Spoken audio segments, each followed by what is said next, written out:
The FBI agent, a stern woman whose crisp, sensible suit seemed to hold no wrinkles, just as her mind held no room for the miraculous, called what happened in our little town of Port Blossom a mass hysterical hallucination.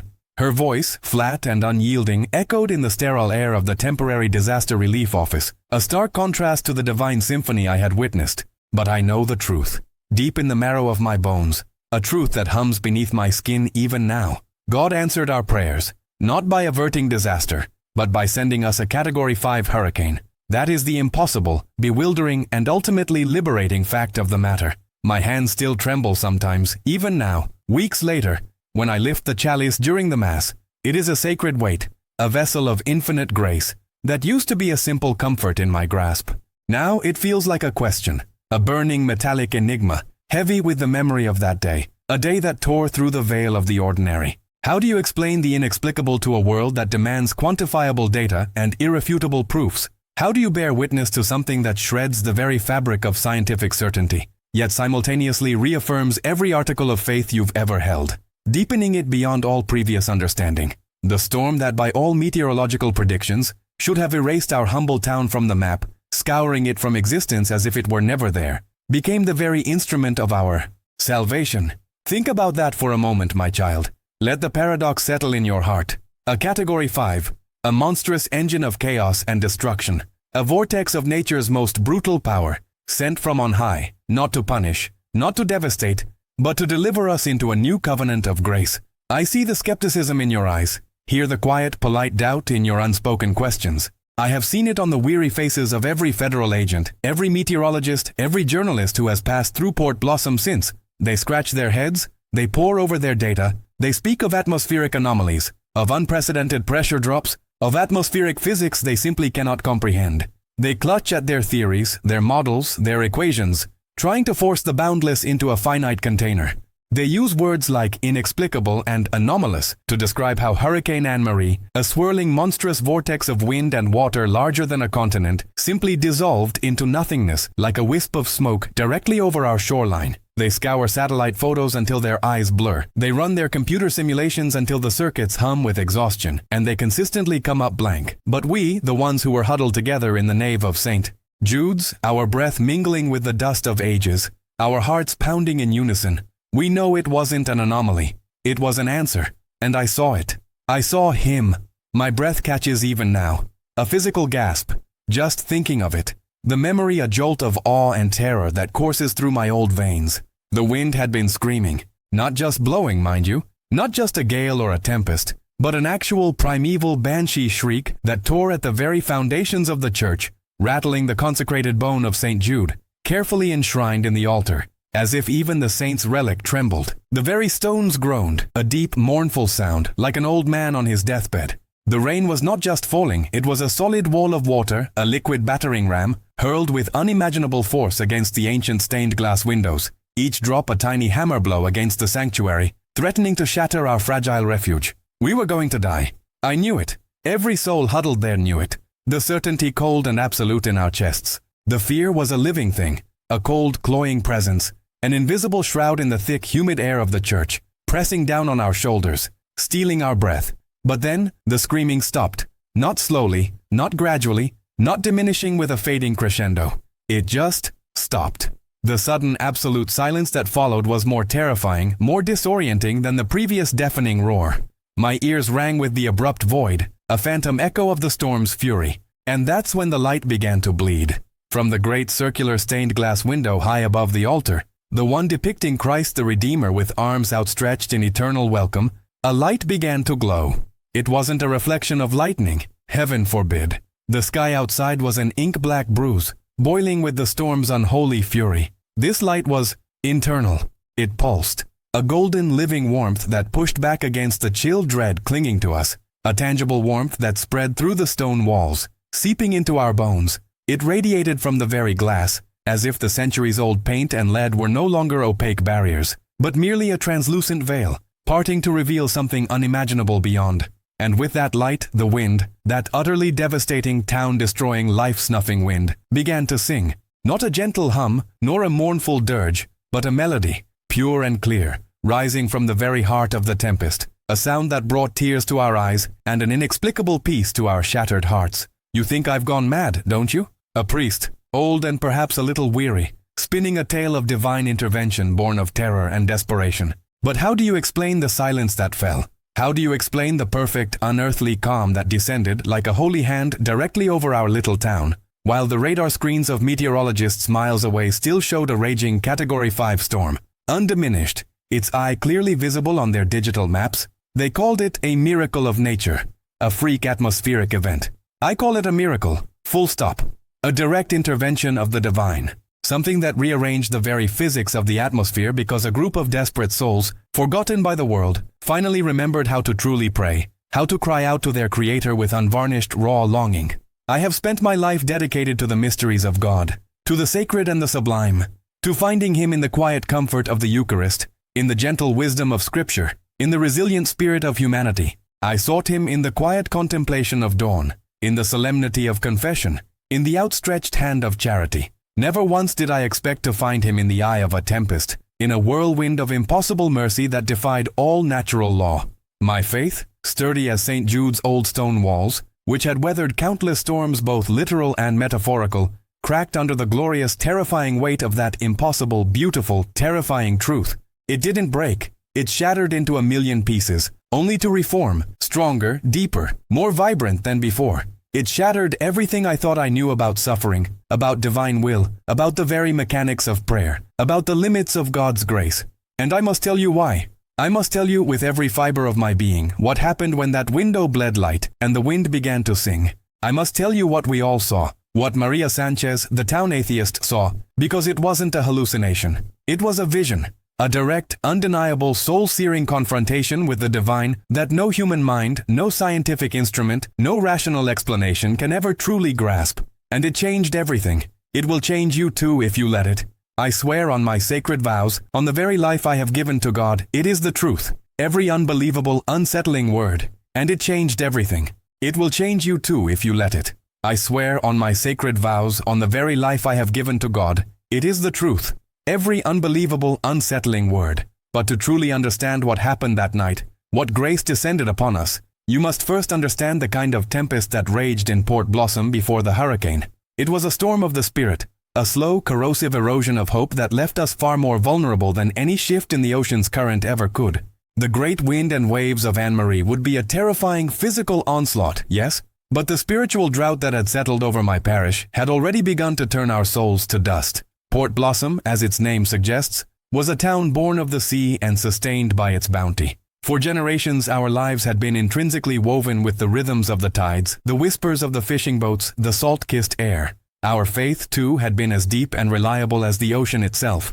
Fishermen prayed for calm waters and full nets. Wives lit candles for safe passage. Children were baptized with the same enduring hope that the morning sun would always rise over the harbor. St. Jude's, with its sturdy stone walls and beacon-like spire, had always been the beating heart of that faith, a sanctuary where gratitude for good seasons and solace in lean ones were equally offered. But 2 years before Anne-Marie's arrival, the sea began to withhold its blessings. The fishing, once the lifeblood of our town, became disastrously poor. Day after day the boats would return, their holds lamentably empty, their crews' faces etched with a weary despair. What began as a collective sigh of disappointment slowly curdled into a grumbling discontent, then into a deeper, more pervasive bitterness. The laughter that once spilled from the docks and taverns grew scarce, replaced by the low hum of worry and the sharper edge of argument. Homes that had once echoed with the simple joy of family meals grew quiet, shadowed by the gnawing anxieties of unpaid bills and hungry mouths. I watched, with a shepherd's aching heart, as the very fabric of our community began to fray. The pews of St. Jude's, once reliably filled with a multi-generational tapestry of faces, started to thin out each Sunday. First, it was just a handful of the younger men, too tired or too disheartened to rise for morning mass.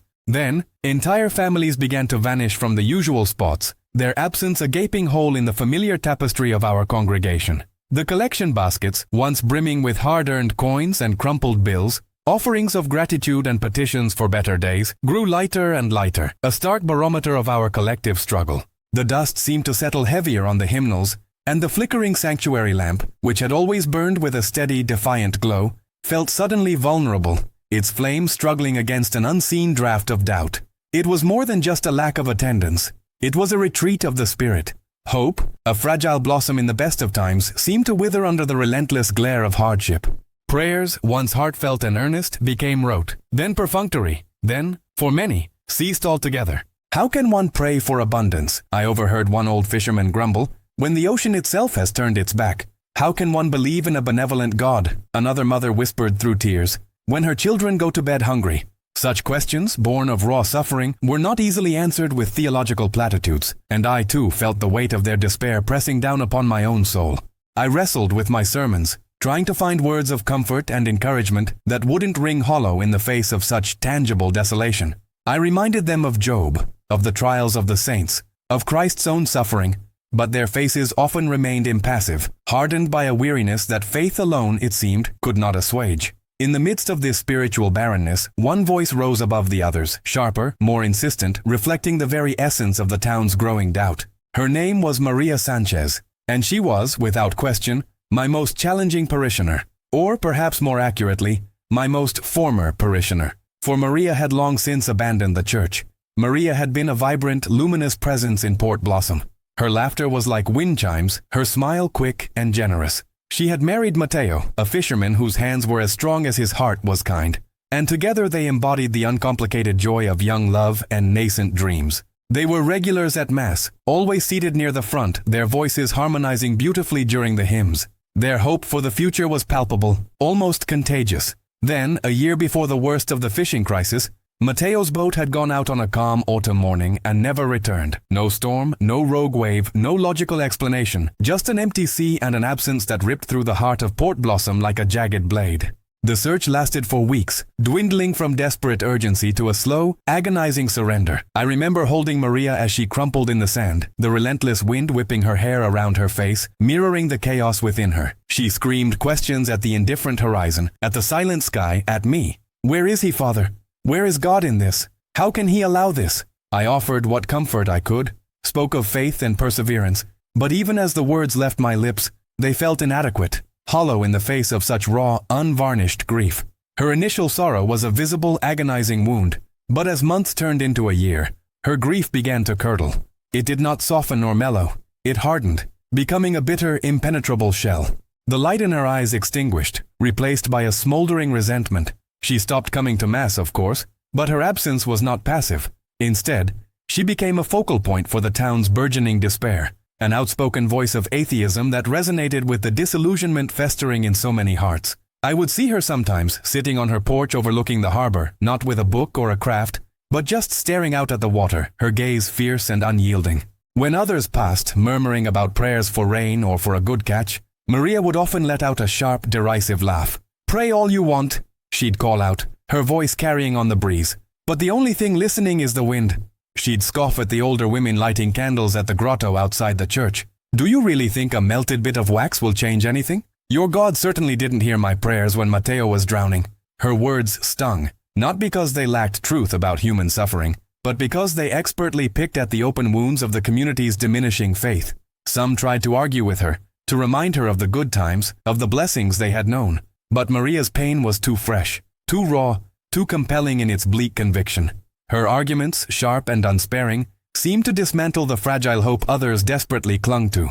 When I approached her trying to offer solace, perhaps a simple meal, she would turn away, her shoulders stiff, her lips pressed into a thin, unyielding line. "Don't waste your breath, Father," she once said, without even turning to face me. "Your God isn't real.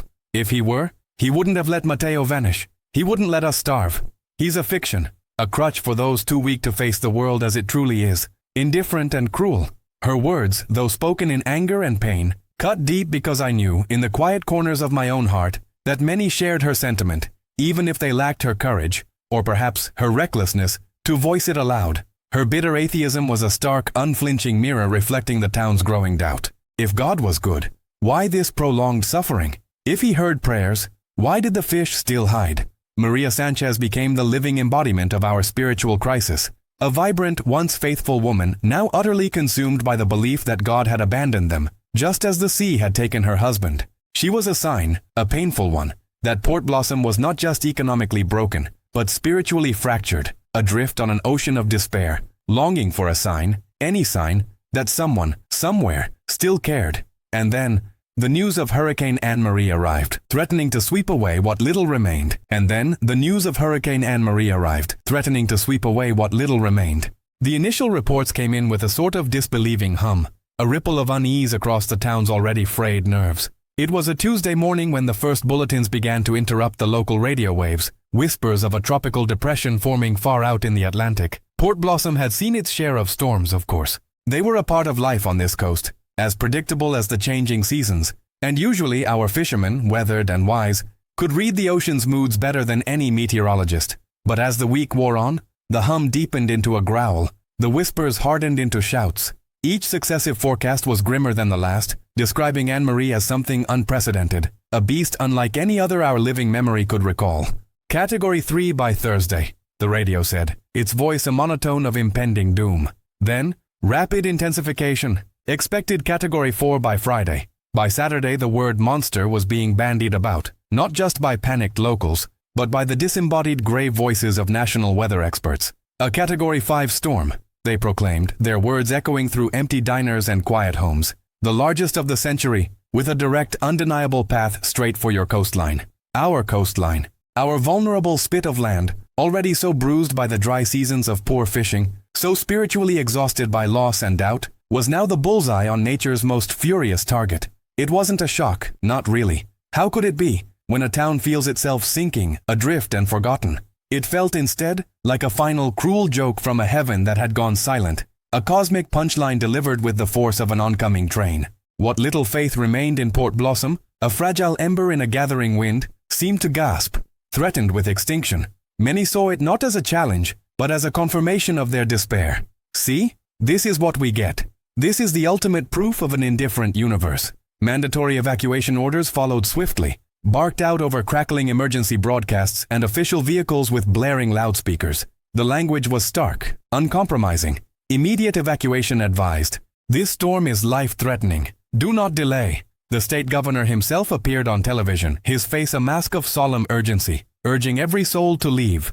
The roads inland, usually so quiet, began to fill with a slow, grinding exodus of cars laden with mattresses, suitcases, and the pale, anxious faces of families. The local supermarket shelves emptied as people stocked up for the journey or for the grim prospect of weathering the storm, for those who, for whatever reason, could not leave.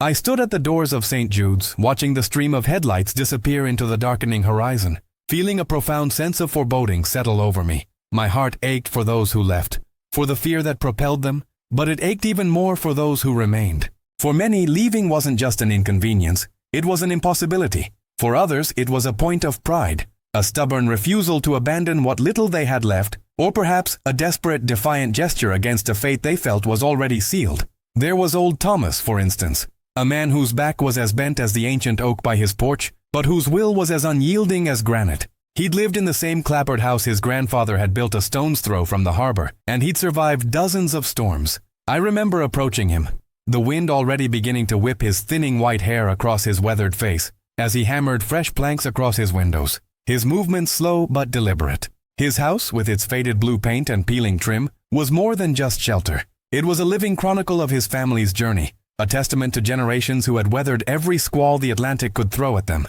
Thomas, I called over the rising wind, my voice struggling against its nascent roar.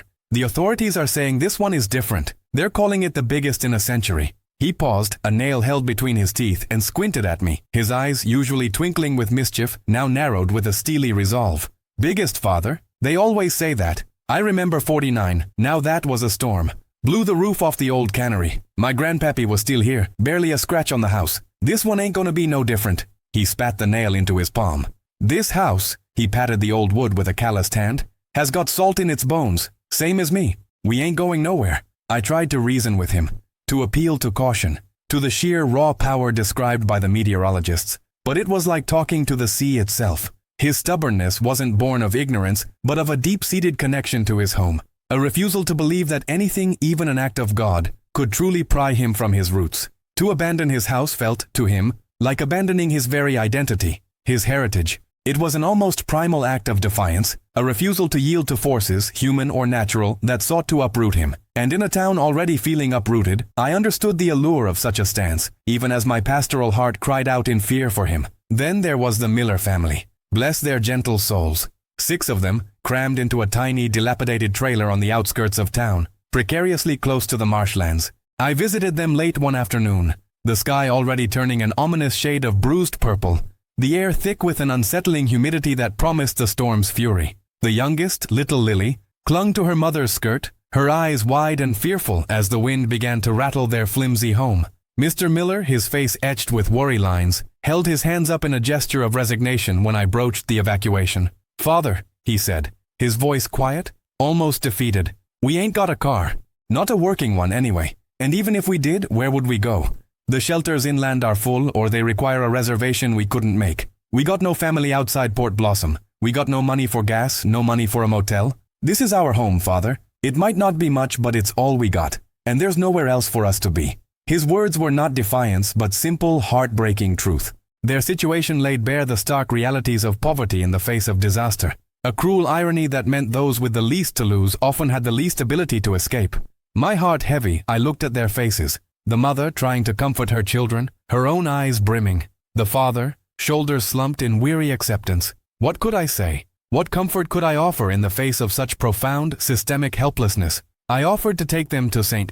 Jude's, but even that felt like a meager, insufficient gesture against the vastness of the impending threat. Their plight was a testament to the unheeded cries that had gone up from Port Blossom for so long, the prayers for basic sustenance that had seemed to dissipate into the uncaring heavens. And then there was Maria Sanchez. Her grief had been a slow, insidious poison, corroding her faith, turning her once vibrant spirit into a vessel of bitter defiance. I found her on her small porch, directly facing the churning gray expanse of the ocean, a small defiant figure silhouetted against the increasingly ominous sky. Her rocking chair, usually a peaceful fixture, now seemed a throne of grim resolve.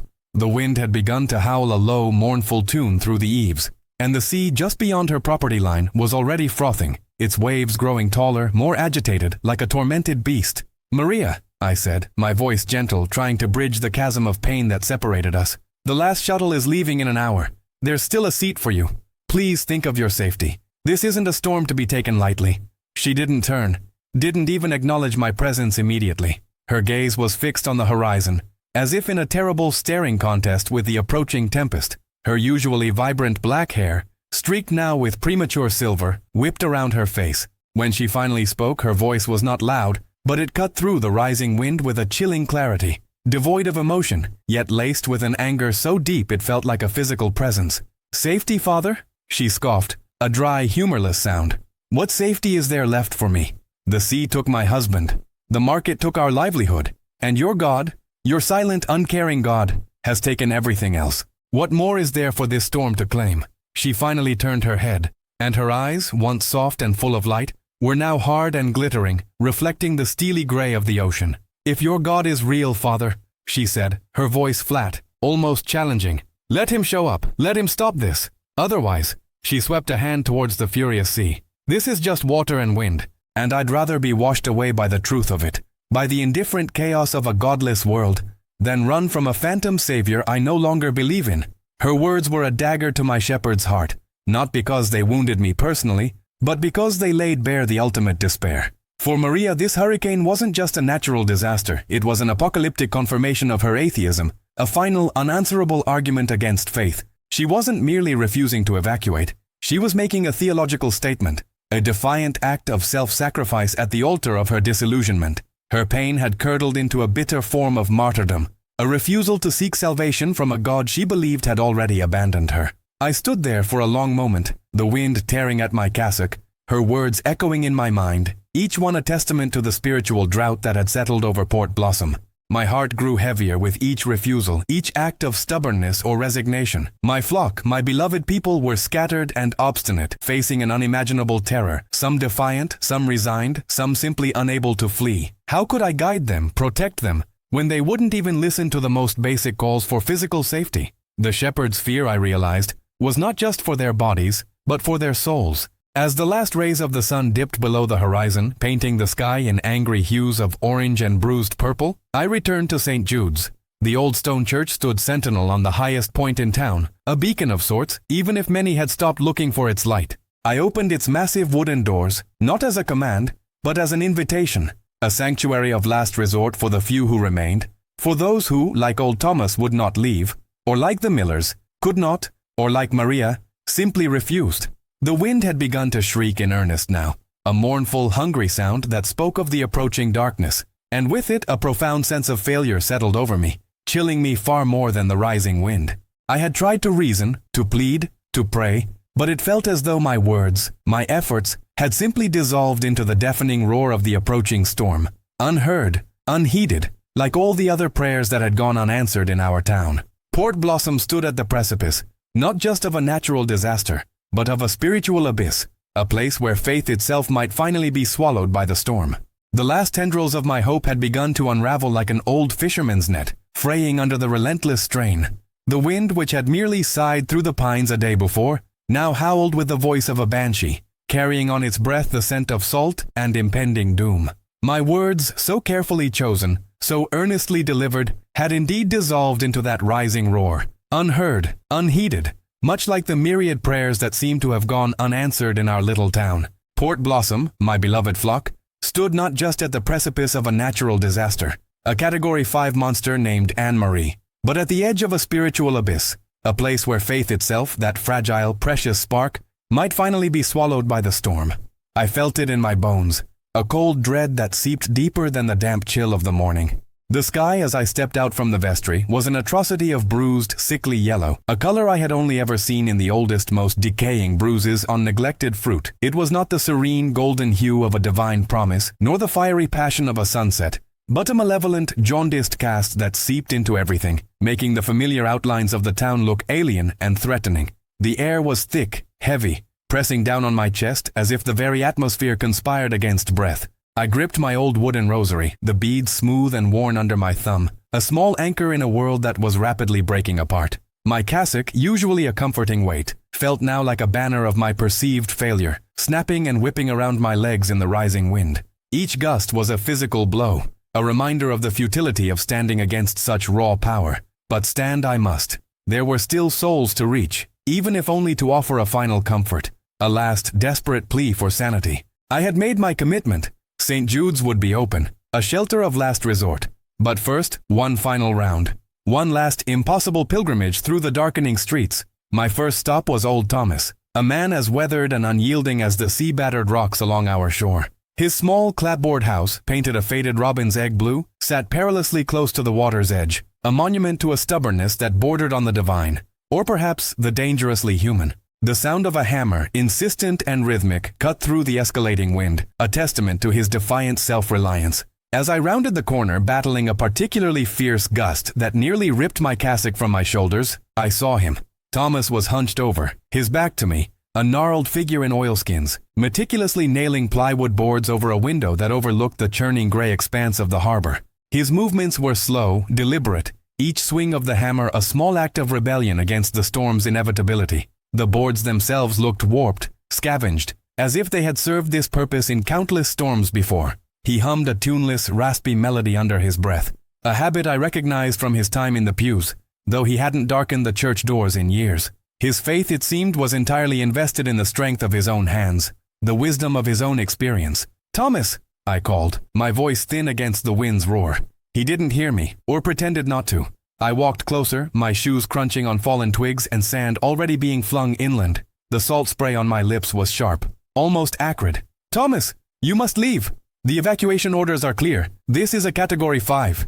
He paused, finally turning a face lined with a lifetime of sun and sea. His eyes squinted against the wind.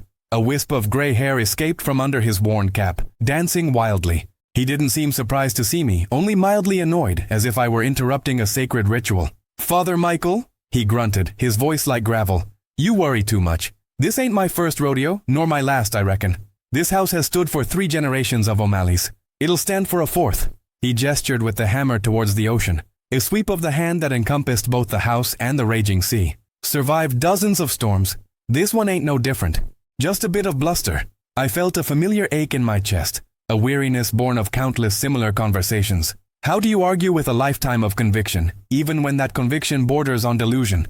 "Thomas, this is different," I pleaded, my voice taking on a desperate edge I hadn't intended. "The reports. Anne-Marie is unlike anything we've ever seen. The storm surge alone could—" He scoffed, a dry rattling sound. "Storm surge. Schmorm surge. The Lord protects those who protect themselves, Father. And I've built well. My grandfather built well. My father reinforced it.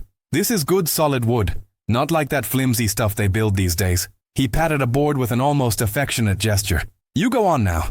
Get yourself safe in your church. I got work to do. He turned back to his nailing, the rhythmic thudding resuming, a defiant heartbeat against the impending chaos. I stood there for a moment, helpless. The wind pushed at my back, urging me away. I watched him, this stubborn, proud man, refusing to abandon the only legacy he knew, his faith in wood and nails stronger than any sermon I could preach. His eyes, though weary, held a glint of the sea's own untamable spirit. It was a kind of faith, I suppose, born of the earth, of the hands that shaped it. But it was not the faith I prayed for him to find. My heart sank, heavy as a net full of stones. How do you save someone who refuses to be saved, who believes their own strength is sufficient against the very hand of God, or at least against the forces of his creation? I murmured a silent prayer for his protection, a quiet plea that went, I suspected, unheard even by the gale. With a sigh that felt like it carried the weight of Port Blossom's impending destruction, I turned and walked away, the sound of his hammer echoing like a tolling bell of inevitability. The wind grew stronger with every step, tearing at my hair, pushing me forward, a relentless, invisible hand.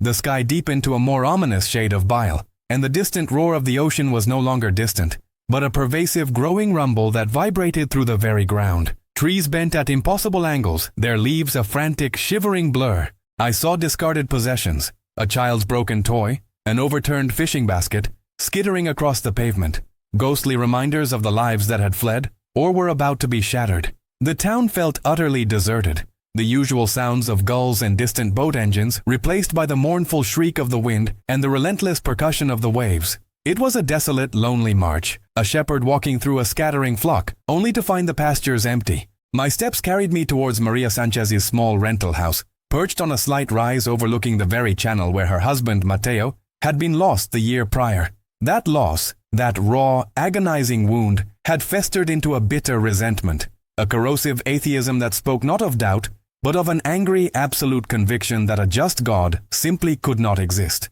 Her grief had been a crucible, not for refining faith, but for forging a shield of cynicism so thick, so impenetrable, that I often wondered if any light could ever break through. As I approached, I saw her, a solitary, defiant figure, precisely where I had half expected to find her.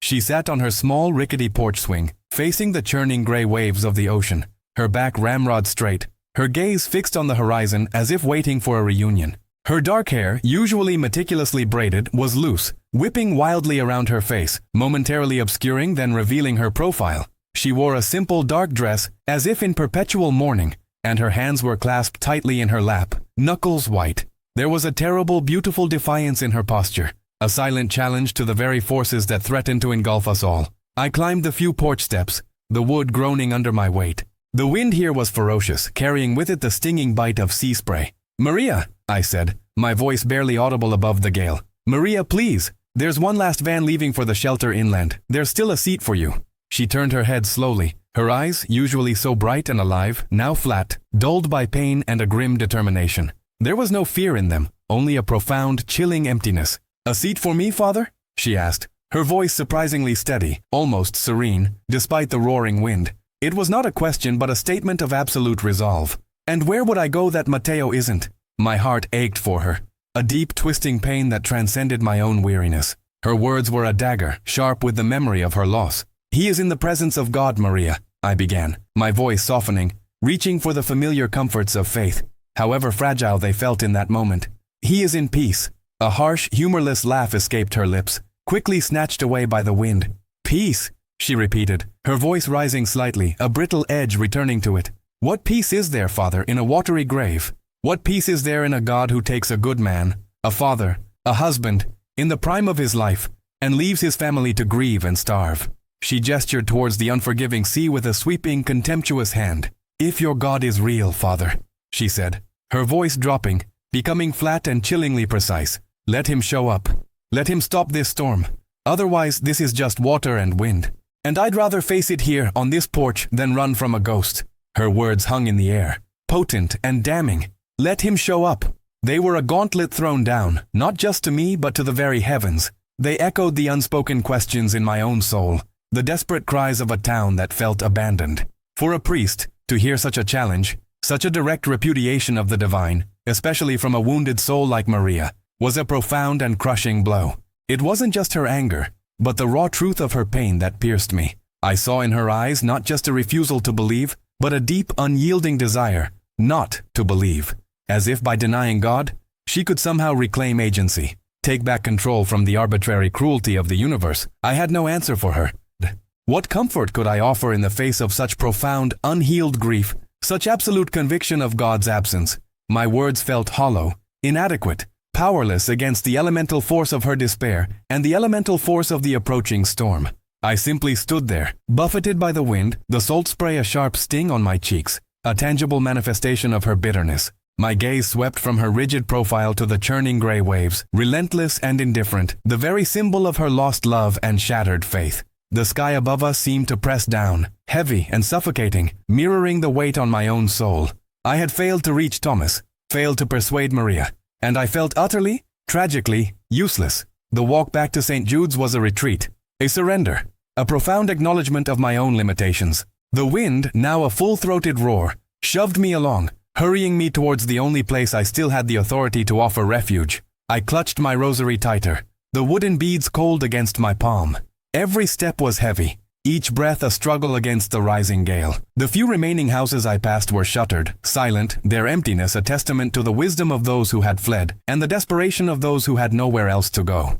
Port Blossom was becoming a ghost town, a skeletal frame awaiting its watery burial. A profound sense of failure settled over me, chilling me far more deeply than the rising wind, a spiritual frost that seeped into my very bones. It was not merely the failure to convince Thomas or Maria to leave. It was a deeper, more pervasive sense of having failed my flock, of being unable to rekindle the dying embers of their faith, to offer true solace against the crushing weight of their suffering. I was their shepherd, yes, but the sheep were scattered, some lost, some defiant, some simply unwilling to be led. What good was a shepherd if his voice was lost to the storm, if his guidance was rejected, if his very presence offered no comfort? The burden of the caller felt immense, a physical weight on my shoulders. I questioned my own efficacy, my own spiritual strength. Had I prayed enough? Had I preached with enough conviction? Had I loved fiercely enough to pierce through their despair? Or was I too merely an echo of a faith that was slowly, inevitably, being eroded by the harsh realities of life and the indifferent cruelty of nature? The relentless pounding of the waves against the unseen shore became a metaphor for my own soul, battering against the walls of doubt that threatened to collapse my own spiritual foundation. I too felt the encroaching spiritual abyss, a darkness that was more terrifying than the physical storm. Finally, the sturdy, familiar silhouette of St. Jude's rose into view, a dark, reassuring presence against the bruised sky. Its old stone walls, thick and resolute, seemed to stand firm against the battering wind, a silent testament to centuries of faith, even if that faith felt tenuous and thin in this moment. It was the highest point in town, a beacon of sorts, but for whom? For the few stragglers who, like me, had nowhere else to go, or perhaps nowhere else to believe? I pushed open the heavy wooden doors, not as a command, but as an invitation, a sanctuary of last resort for the few who remained, for those who, like old Thomas, would not leave, or like the Millers, could not, or like Maria, simply refused. The wind had begun to shriek in earnest now, a mournful, hungry sound that spoke of the approaching darkness, and with it a profound sense of failure settled over me, chilling me far more than the rising wind. I had tried to reason, to plead, to pray, but it felt as though my words, my efforts, had simply dissolved into the deafening roar of the approaching storm, unheard, unheeded, like all the other prayers that had gone unanswered in our town. Port Blossom stood at the precipice, not just of a natural disaster, but of a spiritual abyss, a place where faith itself might finally be swallowed by the storm. I stepped inside, the heavy doors groaning shut behind me, plunging me into a semi-darkness that felt both protective and utterly confining, the calm before an unimaginable rage. The few lights inside flickered, battling valiantly against the encroaching gloom, much like my own fragile hope. The air inside was heavy with the scent of old wood, dust, and the damp chill that had begun to seep into everything, a prelude to the true terror that was fast approaching. I was here, at my post, but I felt utterly unprepared for the battle ahead. A shepherd whose flock had scattered, his staff feeling like a mere stick against the coming tempest. The very air inside St. Jude's seemed to hold its breath for a long, agonizing moment, a silence that felt heavier, more oppressive than any sound. Then, with a sudden violent shudder, the first true bands of Hurricane Anne-Marie slammed into Port Blossom. It wasn't merely wind, it was a living, roaring entity, a beast unleashed. The ancient oak doors, which had grown shut behind me, now rattled in their frames with a force that seemed impossible, as if some monstrous fist were pounding on them from the dark. Rain, not falling but hurled horizontally, began to drum against the stained glass windows, a relentless, percussive assault that quickly escalated from a soft patter to a frenzied, deafening barrage, like handfuls of gravel thrown with malicious intent. We were perhaps a dozen souls huddled within the nave, a small, fragile knot of humanity against the unimaginable power outside. Old Thomas, his face now stripped of its stubborn bravado, sat rigidly in a front pew, his eyes wide and unfocused, his gnarled hands gripping the polished wood so tightly his knuckles were white. The Miller family, a mother and her 3 small children, were huddled together on a long bench, the little ones whimpering softly, clutching a worn blanket to their chests. Their fear was palpable, a cold wave radiating through the dim sanctuary. In a back pew, silhouetted against the faintly glowing exit sign, Maria Sanchez remained a figure of stark, unyielding defiance, her arms crossed, her gaze fixed on nothing, a rigid statue carved from grief and anger. She had accepted my offer of shelter, yes, but not forgiveness, not faith. The initial tremor of the building gave way to a deeper, more resonant groan. It was the sound of the church's very bones resisting the storm's embrace. The thick stone walls, which for generations had offered solace and sanctuary, now seemed to whisper of their own struggle for survival. I moved among them, a silent sentinel, my heart a leaden weight in my chest. Each blast of wind felt like a personal affront, a blow directed not just at the church but at the very concept of hope it represented. I could see the terror etched on every face, the unspoken question in their eyes. Will we make it? Is this the end? And I had no answer, only a prayer forming on my lips that felt inadequate, a whispered plea against a cosmic scream.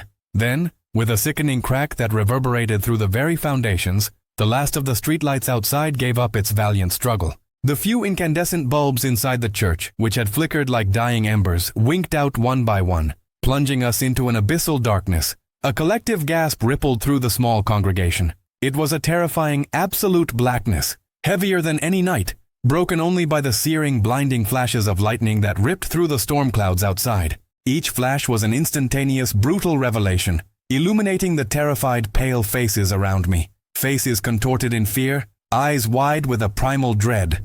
For a fleeting instant, I saw the raw, exposed fear in old Thomas's eyes, the way the Miller children buried their faces deeper into their mother's side. And Maria, for just a fraction of a second, her stoic mask slipped, revealing a flicker of raw panic. The darkness amplified everything. The shriek of the wind became a demon's howl, a cacophony of wails and guttural roars that seemed to press in on us from every direction, seeking entry, seeking to rip us apart. The rain, now a solid sheet of water, drummed against the roof with an intensity that suggested it might simply dissolve the very shingles pouring in upon us. I could hear the distant, terrifying sounds of Port Blossom being torn apart, the splintering crack of wood, the metallic shriek of corrugated iron tearing loose, the deep, guttural thud of something substantial collapsing. Each sound was a stab to the heart, a visceral reminder of the homes, the lives, the memories being erased outside our stone sanctuary. The church itself became a ship in a tempest, groaning, swaying, shuddering, holding on by sheer force of ancient masonry and the faint, desperate hope of its occupants. I found myself back at the altar, my hands resting on the cold marble. My earlier sense of being a shepherd whose staff felt like a mere stick had deepened into an awareness of utter helplessness. I was a man, a priest, but I had no power against this. This was beyond human intervention, beyond prayer for a specific outcome, beyond anything I had ever encountered. The sanctuary, usually a place of quiet contemplation, was now a thundering cavern of terror. The air grew heavy with the dampness that seeped in through every crevice, and a chill that seemed to penetrate to the very bone. I could feel the stone beneath my palms vibrating with the relentless assault. My mind, usually a harbor of ordered thought, was a chaotic storm of its own. I thought of my flock, scattered to the winds, some perhaps already lost. I thought of my own mortality, stark and undeniable in the face of such overwhelming power. What good was my faith if it could not offer solace now, when it was most needed? And then, a small still voice, not my own, but somehow familiar, began to whisper from within the din. Not for solace from the storm, Father, for grace within it. It was a profound shift. All my prayers up to this point, all my pleas for deliverance for Port Blossom, for the safety of my parishioners, for a change in the storm's path, had been prayers for God to alter His plan, to bend reality to our will. But in that moment, As the church groaned and the wind screamed its apocalyptic song, I understood. There was no escaping this. We were facing the unimaginable, and survival was no longer a certainty, perhaps not even a likelihood. My prayer should not be for our lives, but for our souls. Not for an end to the suffering, but for the grace to bear it, to meet whatever came with faith, with dignity, and with love. I knelt, not out of defeat, but out of a profound and absolute surrender. My knees hit the cold, hard floor of the sanctuary, and I felt the tremor of the building deep within my bones. My head bowed, not in supplication for a miracle of rescue, but in humble acceptance of God's mysterious will. Whatever it might be, my prayer became simple, raw. Lord, have mercy on us. Grant us grace. If this is our end, let us meet you with open hearts, with faith, not fear. The words were swallowed by the hurricane's roar, but they were not lost. They were heard, not by my ears, but by something deeper within me. A profound, unsettling peace began to settle over me, not an absence of fear, but a presence of something stronger, a tiny ember of hope, not for rescue, but for spiritual fortitude. I remained there, head bowed, for what felt like an eternity. The storm outside raged, reaching a crescendo of violence that made the very air vibrate. I could hear fresh, sickening sounds of tearing and rending, closer now, as if the storm were clawing at the very walls of the church. A desperate part of me wondered if the roof would hold, if the walls would stand. But a deeper, calmer part simply repeated the prayer for grace, for mercy. And then I became aware of a movement, faint at first, a shifting, a rustle. The lightning flashed again, a searing white light that illuminated the sanctuary for an instant, and I saw them, one by one. Old Thomas, his shoulders hunched, slowly, almost painfully, slid from his pew and knelt on the cold floor, his gnarled hands clasped together, trembling. His lips moved, though no sound reached me above the din. His eyes, though still wide, held a different light now, a fragile, desperate hope, mingled with a quiet surrender.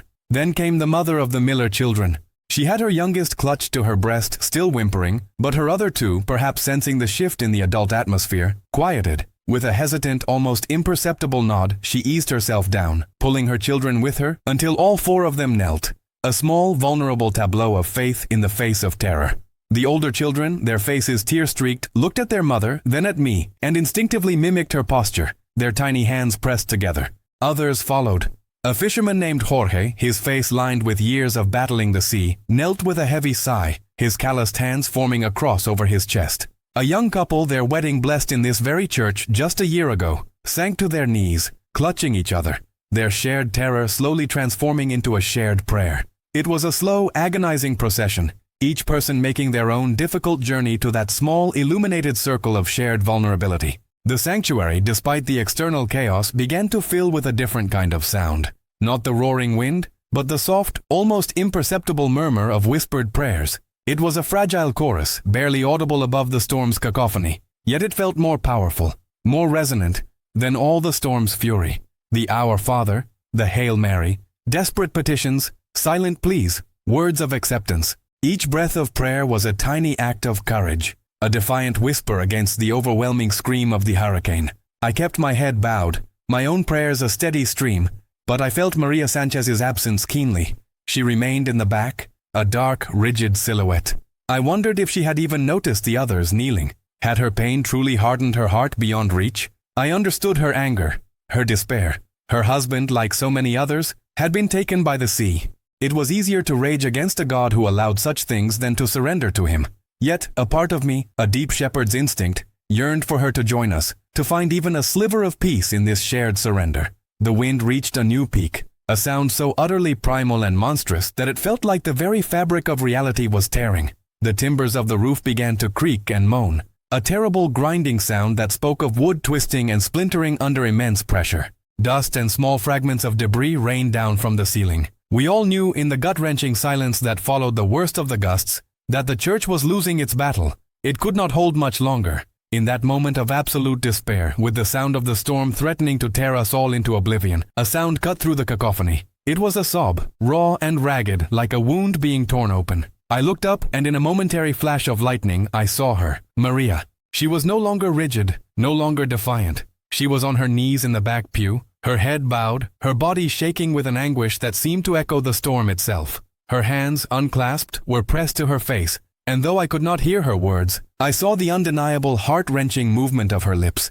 She was praying. Her whispered prayer, lost to my ears but not to my heart, joined the fragile chorus of the others. In that terrifying, dark, and storm-ravaged sanctuary, a small, desperate community had found common ground, not in bravado or in certainty, but in the shared, trembling act of surrender. We were all at the precipice, not just of a natural disaster, but of a spiritual awakening, a place where faith, though tested to its very limits, might yet find its footing in the midst of annihilation. The cold, damp air pressed in, the sounds of destruction mounted, and yet, kneeling there, surrounded by my desperate flock, I felt a fragile, undeniable stirring of hope. Not hope for escape, but hope for grace, for the mercy of God, whatever form it might take. We were truly in His hands now, utterly and completely. We were truly in His hands now, utterly and completely. The words had barely faded from my lips, a whispered surrender to the terrifying majesty outside, when the hurricane decided to unleash its full, unbridled fury upon our fragile sanctuary. If before it had been a raging beast, now it was a vengeful deity, determined to obliterate all resistance. The very air in the sanctuary seemed to thicken with the storm's malice. Each gust was no longer just a sound, but a physical blow against the ancient stones of St.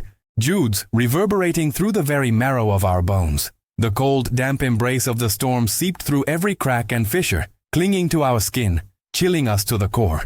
We were huddled low, a small, desperate huddle of humanity against an unimaginable force, our prayers now a silent, frantic clinging to the last vestiges of hope. Then a sound like a cannon shot, sharp and annihilating, tore through the cacophony. It was the side window, the smaller one depicting St. Michael slaying the dragon. That gave way first. The glass, thick as it was, exploded inward with a deafening report, shards glittering like malevolent teeth in the lightning flashes, before embedding themselves into the far wall or scattering across the floor. In that instant, a terrifying torrent of wind and rain, laden with debris, ripped through the opening, a freezing, violent hand reaching into our last refuge. The candles flickered wildly, threatening to extinguish, and a primal scream of terror erupted from one of the younger mothers, quickly stifled by her husband's embrace. Even as we recoiled from the stinging spray and the immediate, terrifying amplification of the wind's roar, another deeper tremor shook us. It was the great wooden doors at the very front of the church, the ones carved with the symbols of the apostles. They had held firm for centuries, through countless squalls and gales, but Anne-Marie was a force unlike any other. With a series of sickening cracks and groans that echoed the sounds of splintering bone, the thick timber began to give way. Great splinters tore loose, flying inwards, and the hinges shrieked in protest, unable to contain the relentless, monstrous pressure. The doors buckled inward, creating a gap through which the hurricane's breath, cold and wet, and filled with the scent of brine and broken earth, streamed into the nave. Our shelter, our last, dwindling hope, was failing. A mournful, grinding shriek, a sound of profound distress began to emanate from above us. The roof timbers, ancient beams that had spanned generations of prayers and celebrations, were now under siege. We could hear the terrifying creak and groan, the snap of stressed wood, the sickening shift of slate tiles being ripped away, one by one.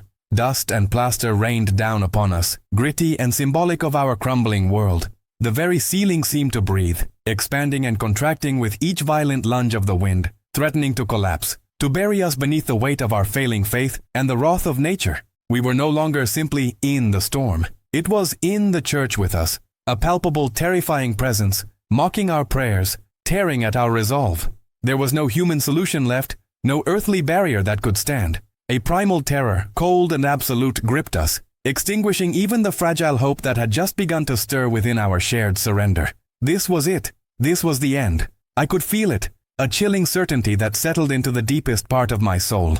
We had held on, we had prayed, we had surrendered, and still, annihilation seemed to be our only remaining fate. Then, in that blackest depth, in that very instant when all hope of earthly salvation vanished, when the church groaned its last defiant protest, when the roar of the hurricane swallowed even the sound of our frantic heartbeats, it happened.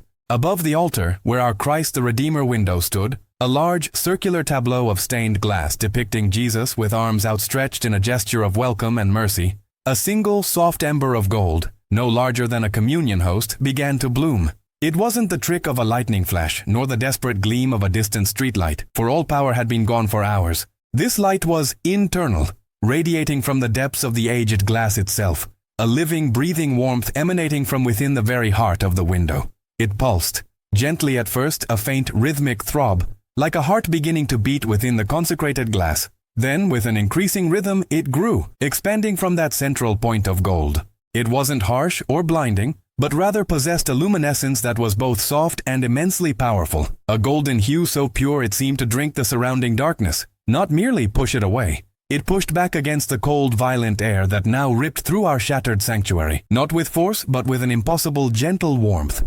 It was the warmth of hearth and home, of a mother's embrace, utterly out of place in that frozen chaos, yet undeniably present, radiating outward in concentric circles of ever-intensifying light. The light swelled, painting the frantic faces of my parishioners in hues of amber and rose, illuminating the dust motes dancing in the air, transforming the shattered glass and splintered wood into something beautiful, hallowed. It wrapped around us, a silent, visible prayer, a golden chalice of peace in the midst of the storm's fury, and as the golden heart of the window expanded, a profound, impossible transformation began to ripple through the very fabric of the storm outside. The demonic shriek of Anne-Marie, a banshee wail promising death, had been our constant companion, a sound that had burrowed deep into our minds, a signature of our impending doom. But as the light intensified, that shriek began to alter. It didn't diminish, not at first, but it changed. The raw, tearing violence softened at its edges, a dissonant chord slowly resolving into harmony. The terrifying percussive blasts of wind against the church walls, the tearing of wood, the smashing of waves, all of it began to transform. The sound wasn't fading, it was refining. The jagged edges of its brutality were being smoothed away, like rough stone polished into silk. The deafening roar that had filled the sanctuary, that had threatened to rupture our eardrums and our sanity, began to subside, not into silence, but into something else entirely. It became a hum, a deep, resonant, impossibly low hum that vibrated not just in the air, but within the very foundations of the earth beneath us. Then, from that hum, a whisper emerged, ethereal and sweet, like 1,000 unseen voices rising from the storm's depths. It was not the wind's scream any longer. It was a sustained, ethereal note, pure and clear, rising and falling with an intricate, divine rhythm. The frantic, random sounds of destruction outside, the chaotic symphony of a world being torn apart, began to coalesce. The wind, which had been a malevolent entity, now seemed to possess a voice, a sacred timbre that moved through the air with intention and grace. It wasn't a human melody, no, but something far older, far more profound. It was a song woven from silence and light, speaking directly to the soul, bypassing the ears, resonating in the very core of our being. It was a hymn of creation, a lullaby whispered by the divine.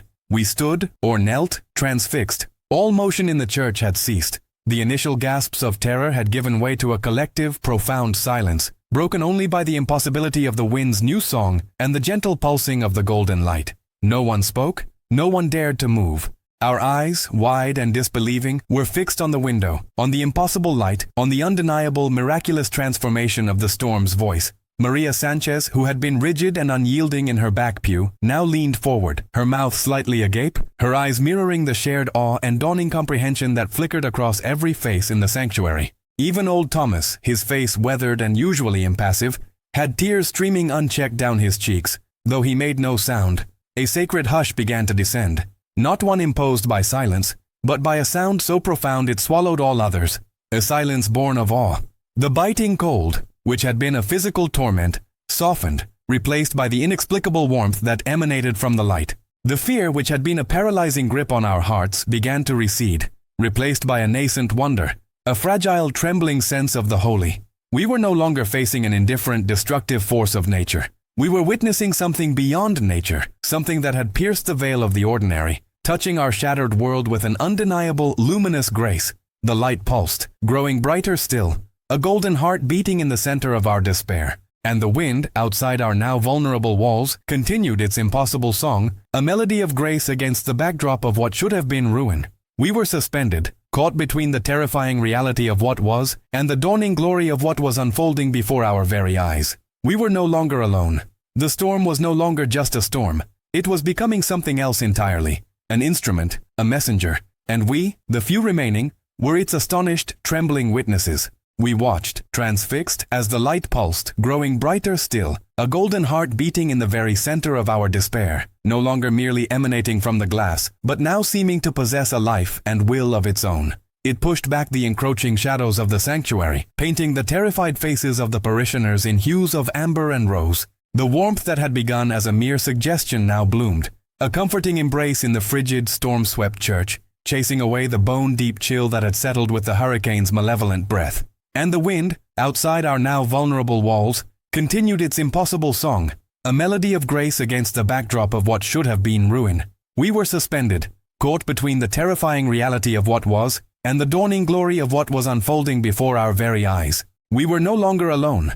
The storm was no longer just a storm. It was becoming something else entirely, an instrument, a messenger, and we, the few remaining, were its astonished, trembling witnesses. The light intensified, growing with a breathtaking velocity, until it surpassed the blinding flashes of lightning that had moments before been our only illumination. It became a pure, white gold incandescence, a living fire that seemed to consume the darkness, yet without heat or harm. It bathed us, drawing us into its core, and in its radiant depths, the great circular stained glass window above the altar, the one depicting Christ the Redeemer with arms outstretched, began to tremble. Not the tremor of physical impact, but a vibrant spiritual vibration, as if the very molecules of glass and lead were singing. Then, before our disbelieving eyes, the image on the glass began to shift and move. It was not an optical illusion, not a trick of the straining light. The familiar painted features of Christ, his serene artistic representation, dissolved. The lines of lead separating the colored panes seemed to soften, to flow like molten gold, and the fragments of glass, once static, swirled and reformed. The flat, two-dimensional depiction became dimensional. It rippled, shimmered, then coalesced into a living, breathing visage of pure compassion and infinite love. It was his face, undeniable, real, not as a painting, not as a symbol, but as if he himself had stepped from the pages of Scripture, from the sacred silence of our deepest prayers, and manifested right there before us, framed by the chaos, held by the grace of that impossible light. Every detail was there, yet indescribable. The lines around his eyes spoke of ancient wisdom and endless patience. His brow, furrowed with a gentle sorrow for the suffering of humanity, was softened by an underlying current of profound tenderness. His lips, so often depicted in stoic silence, now seemed poised to speak words of comfort that would calm the deepest fears. There was a faint movement, a subtle shift in the light that played across his features, suggesting the softest breath, a living warmth. He looked down upon us, not in judgment, as so many of us had. In our moments of despair, feared God might. There was no condemnation in those eyes, only a profound and gentle sorrow for our fear, a sorrow born of boundless understanding. His gaze was liquid light, flowing over each of us, touching Maria in her rigid pew, resting on old Thomas, who now wept openly, and finally settling on me, standing numb with awe at the altar. In that moment, the world shrank to the size of our small sanctuary, and the only reality was the face of Christ, radiating a love so immense it made the very foundations of the universe feel secure. As his eyes of light, eyes that seemed to hold the vastness of creation and the intimacy of a whispered prayer, swept slowly over our little church, something happened outside, something utterly impossible. The hurricane, which had been raging at its apex, its deafening roar consuming all sound, simply ceased. The wind stopped. Not a gradual dying down, not a weakening, but an instantaneous, absolute cessation. One moment, the shriek of 1,000 banshees tearing at the fabric of the world. The next, an unearthly silence so profound it vibrated in the air. The torrential rain, which had been sounding like gravel hurled against the stone walls, vanished as if an invisible hand had switched it off. The battering of waves, the groaning of timbers, the frantic flapping of the tattered roof, all of it, gone.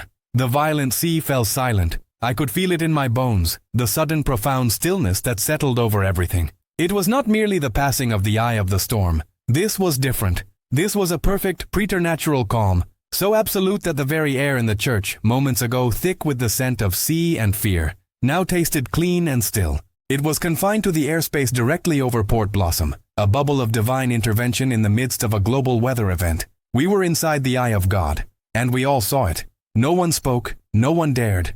We simply breathed, or perhaps we forgot how to breathe in the face of such overwhelming, undeniable proof of the divine. The only sound in the sudden, holy hush was the ragged gasp of old Thomas, who had fallen to his knees, his grizzled face a mask of wonder. The Miller family huddled together, their eyes wide and glistening, fingers intertwined in a shared understanding that surpassed all words. Then, from the back pew, a whisper. A voice I knew, a voice that had been so filled with bitterness and despair, now fragile, cracked, and utterly transformed. Maria Sanchez, who had sat rigid and defiant through the entire ordeal, now crumpled. Her formidable posture dissolved, and she fell to her knees with a soft thud, her face buried in her hands. Tears streamed between her fingers, glistening in the golden light. Her body shook not with fear, but with an overwhelming, cathartic release. "He is real," she sobbed, her voice a raw, broken plea, a prayer ripped from the depths of a soul reborn. "My God, He is real." Her words echoed in the profound silence, a testament to the miracle, an affirmation of a faith that had been lost and was now found, not in comfort or ease, but in the terrifying, beautiful heart of the storm. I knelt then too, my own heart overflowing with a mixture of awe, relief, and an understanding so deep it transcended intellect. Every doubt, every moment of weariness, every question I had ever harbored about the true presence of God in our suffering world dissolved in that luminous gaze. He had come.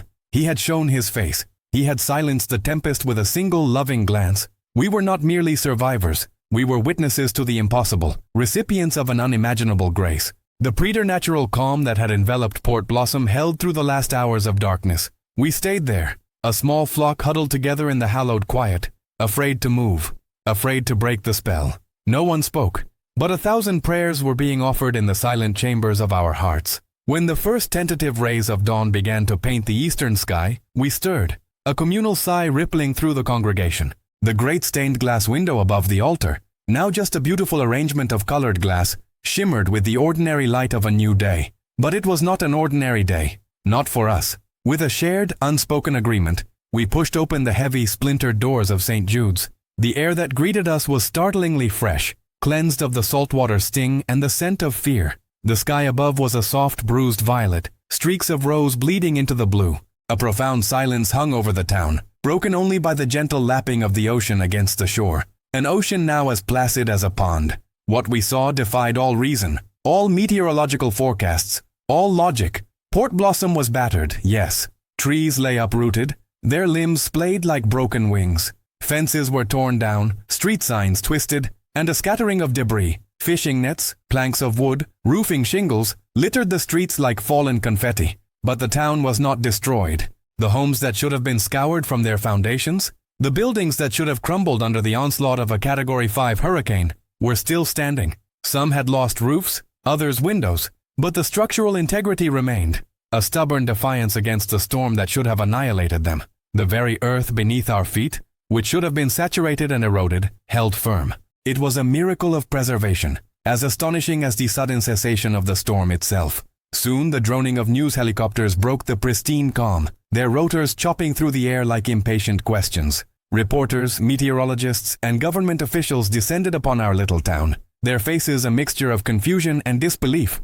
They spoke of inexplicable de-energization, of an anomalous atmospheric phenomenon, of a Category 5 hurricane that had simply vanished, melting away into nothingness directly over Port Blossom. They offered theories of wind shear and unusual thermal dynamics, of high-altitude jet streams and freak atmospheric pressure drops. But their complex explanations rang hollow in our ears. We, the people of Port Blossom, knew the truth. We had seen His face. We had been heard. In the weeks that followed, a spirit of renewal swept through the town with a fervor I had never witnessed. It was not just the physical rebuilding of homes and businesses, it was a spiritual reconstruction. People worked shoulder to shoulder, neighbor helping neighbor, a quiet sense of purpose guiding every hammer stroke, every raised beam. The grief and bitterness that had clouded Port Blossom for so long lifted, replaced by a profound sense of gratitude and a vibrant, tenacious hope. The pews of St. Jude's, once so desolate, now overflowed each Sunday. The collection baskets, no longer light with the burdens of despair, were brimming with thanksgiving.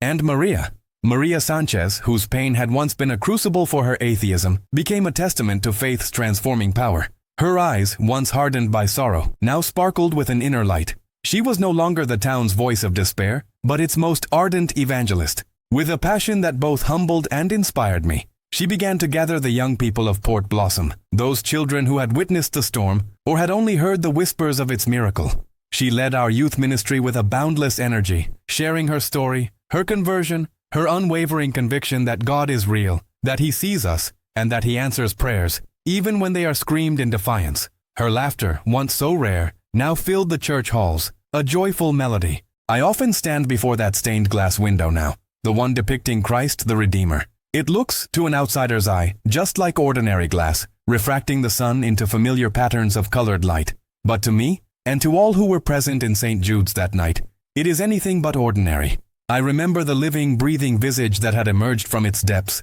the eyes of pure light that swept over us, stilling the storm and our terrified hearts. God did not spare us from the storm, I often reflect. He met us in the very heart of it. He did not wave away our suffering or erase the difficulties of our lives. Instead, He revealed His face in the midst of the tempest, showing us that His presence is not the absence of struggle, but the promise of salvation within it. His love does not always remove the cross, my dear friends, but it always provides the strength to bear it, and the light to see our way through. The winds may rage, the waves may crash, but if we seek Him, truly seek Him, we will find Him there, holding us firm, speaking peace to our trembling souls. And sometimes, just sometimes, in His boundless mercy, He will even silence the storm itself, if only to remind us that He is indeed real. He is indeed here, and He loves us with an infinite, unwavering love.